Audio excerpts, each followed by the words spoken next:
Hello everybody, welcome to my YouTube channel. আজিৰ ভিডিঅ'টিৰ জৰিয়তে আমি আজি আলোচনা কৰিম কনষ্টিটিউচনেল ডেভেলপমেণ্ট অফ ইণ্ডিয়া অৰ্থাৎ ভাৰতীয় সংবিধানখনৰ বিষয়ে।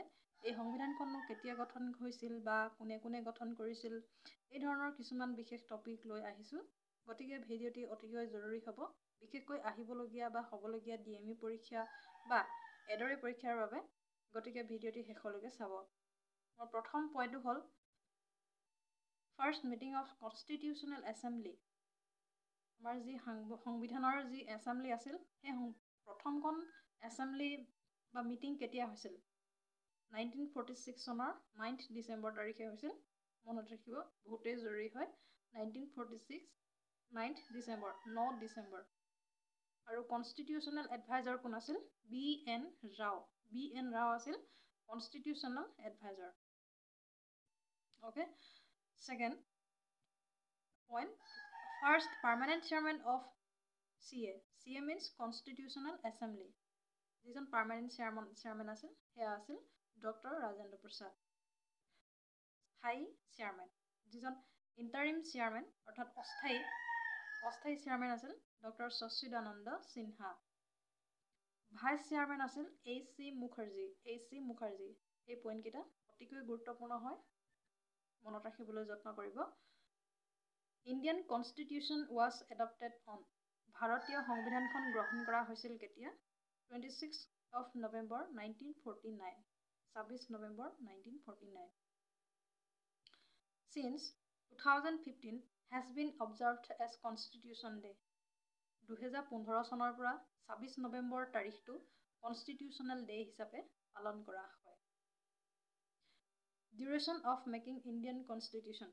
ভাৰতীয় সংবিধানখন প্ৰস্তুত কৰিবৰ কাৰণে কিমান সময়ৰ প্ৰয়োজন হৈছিল? অতিকৈ গুৰুত্বপূৰ্ণ প্ৰশ্ন হয়। 2 years 11 months 18 days। 2 বছৰ 11 মাহ 18 দিন।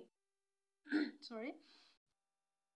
Objective Revolution introduced by Jawaharlal Nehru on 13th December 1946. Objective resolution কেতিয়া ইন্ট্ৰডিউচ কৰা হৈছিল?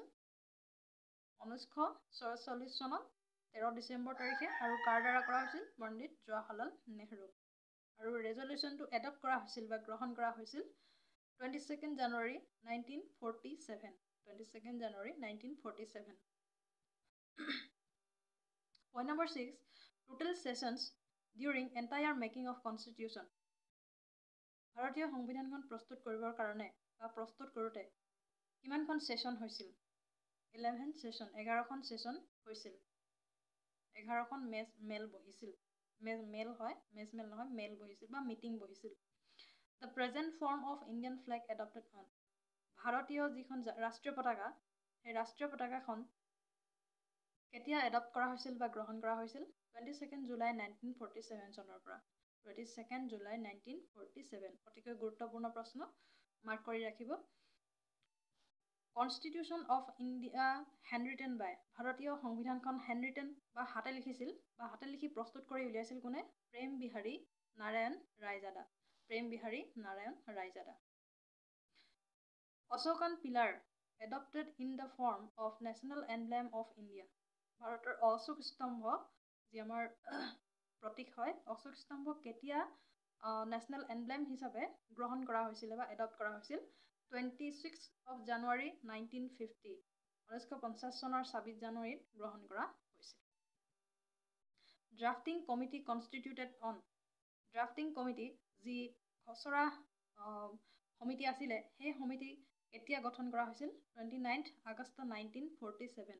29 আগষ্ট 1947। অতিকৈ গুৰুত্বপূৰ্ণ পইণ্ট হয়, মনত ৰাখিবলগীয়া কথা। Next, B.R. Ambedkar in the Constituent Assembly was elected from Bengal Presidency. Dr. B.R. Ambedkar Constituent Assembly elected ক'ৰ পৰা হৈছিল? বেংগল প্ৰেচিডেঞ্চিৰ পৰা। বেংগল প্ৰেচিডেঞ্চিৰ পৰা। তাৰপিছতে অতিকৈ গুৰুত্বপূৰ্ণ যি কমিটিজ অফ কনষ্টিটিউচন এছেম্বলি, যিবোৰ কমিটিজ আছিলে তাৰ কমিটিৰ চেয়াৰমেনসকলৰ বিষয়ে পৰীক্ষাত প্ৰশ্ন অহা দেখা পোৱা যায়। গতিকে ইয়াত এইফালে আমি লিখি ৰাখিছোঁ ড্ৰাফটিং কমিটি আৰু এইফালে আছে চেয়াৰমেন। ঠিক আছে, ড্ৰাফটিং কমিটিখন কোনে গঠন, চেয়াৰমেন কোন আছিল? Doctor B.R. Ambedkar. Union power Jawaharlal Nehru, union constitution কমিটিৰ চেয়াৰমেন আছিল পণ্ডিত জৱাহৰলাল নেহেৰু, ষ্টেট কমিটিৰ আছিলে Pandit Jawaharlal Nehru, finance and staff কমিটিৰ আছিল chairman doctor Rajendra Prasad, steering কমিটিৰ চেয়াৰমেন আছিল doctor Rajendra Prasad, provincial constitution কমিটিৰ চেয়াৰমেন আছিল Sardar Vallabhbhai Patel, committee on FR মানে ফাণ্ডামেণ্টেল ৰাইটছ আৰু মাইনৰিটিছৰ যি চেয়াৰমেন আছিল তেওঁ আছিল চৰ্দাৰ বল্লভভাই পেটেল। তাৰপিছতে ড্ৰাফটিং কমিটি, যি ড্ৰাফটিং কমিটি গঠন কৰা হৈছিল, টোটেল 7জন মেম্বাৰ আছিলে। সেই 7জন মেম্বাৰৰ নাম কেইটা হ'ল N. গোপালস্বামী আয়াংগাৰ, দ্বিতীয়তে KM Munshi, doctor KM Munshi, তৃতীয়তে NM ৰাও, চতুৰ্থতে Alladi Krishnaswami Ayyar, 5 number Syed Mohammad Saadulla, TT Krishnamachari, 7 number আছিলে BR আম্বেদকাৰ।